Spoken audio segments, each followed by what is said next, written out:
Hey Phil, yeah, in order to buy tickets in this 70,000-seat stadium, you have to buy a personal seat license, also known as a PSL. And a PSL is a one-time fee to get the rights for season tickets. It's actually a pretty common practice when you build a new stadium. 19 NFL teams have done it, and it helps pay for construction costs for this stadium that costs $1.5 billion.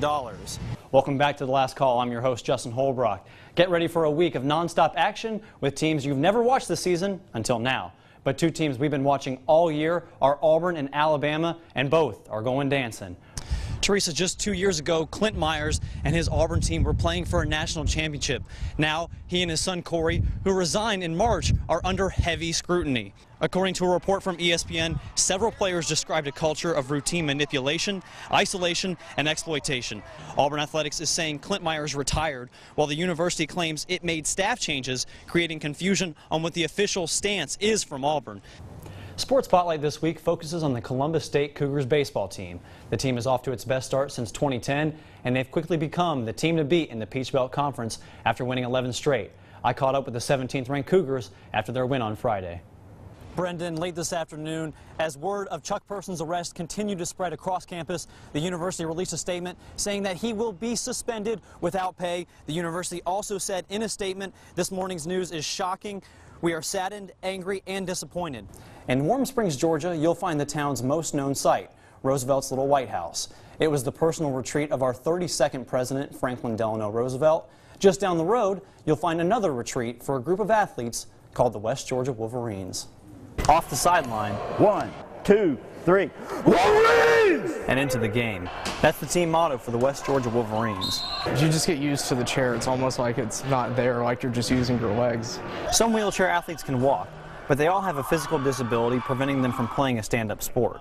The one player on the Wolverines confined to a wheelchair is also the team's leader. I try and look for people that are struggling, people that look like they're having a hard time with their disability, or people that have just newly found their disability. Logan was once one of those kids dealing with his disability after a car accident left him without the use of his legs. That was perfect pass. I was 5 when I was put in the wheelchair, so I didn't really have too much to do around anymore until Coach Matt came and found me. I learned how to serve. In fact, I'm one of the ones who forgot how to say no. Coach Richard McIntyre, or Coach Mac as the players call him, took over the team back in 2001. His original plan was just to coach for a few months until the team could find a replacement coach. Well, 17 years later, he's still the head coach of the Wolverines and still loves every minute of coaching this team.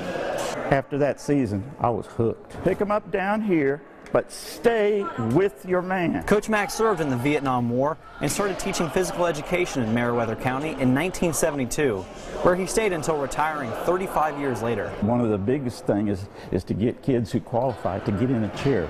They're afraid of being ostracized for being in a chair. What would you be missing out on if this wasn't here? Sports in general. I've made a lot of great friendships playing for this team. It all starts with taking that first spin on the court. I think all of us have helped each other grow. And we've had kids that were bullied, kind of depressed over their disabilities and stuff, and I mean, by the time they end up leaving here, it's all gone. I mean, that's so great to see somebody succeed who didn't think they could. There are two things that stand out to me in today's game. The first is height. The tallest player for Aliceville is listed at 6'4". Meanwhile, the Panthers have 8 players that are listed at 6'4" or taller. The other thing is experience. Aliceville, the last time they went to the Final Four was back in 1993. And of course, Lynette is the back-to-back defending state champs. The confetti is still on the court after the Auburn Tigers won their first SEC title since 1999 after taking down South Carolina 79-70 here at the Auburn Arena. Hey, Brendan, you follow us up by 2 points right now with about a minute to go till halftime. These two teams have actually met before this season 2 months ago. These teams played right here in Birmingham in the Steel City Classic, but Eufaula is hoping this game goes better than that one. In that game, they lost to the Dragons by 28 points and only scored 34. It's that voice that led to this. Please welcome Mr. Leo Welch.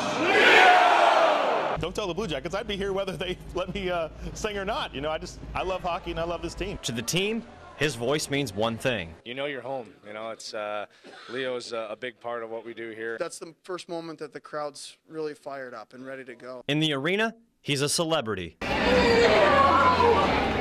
About 10 years ago, a group of fans started the chant when his parents came to see him at a game. And I have met the 4,000 people who started it individually.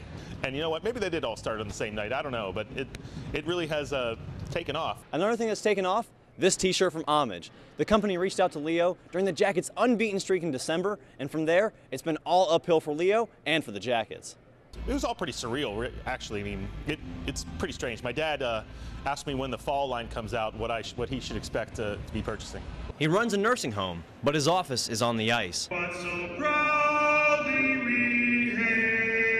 After 14 years, it's still about watching hockey and seeing friends. Hey, brother, what's up, man?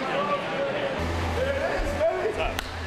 At the end of the day, the best part is getting to come and see free hockey. I mean, that's my compensation for doing this. So, I mean, it's free season tickets. You kidding me? For singing one, maybe two songs, it's a pretty good deal. To help them get through that grueling schedule, the Tigers are going to rely on junior pitcher Casey Mize.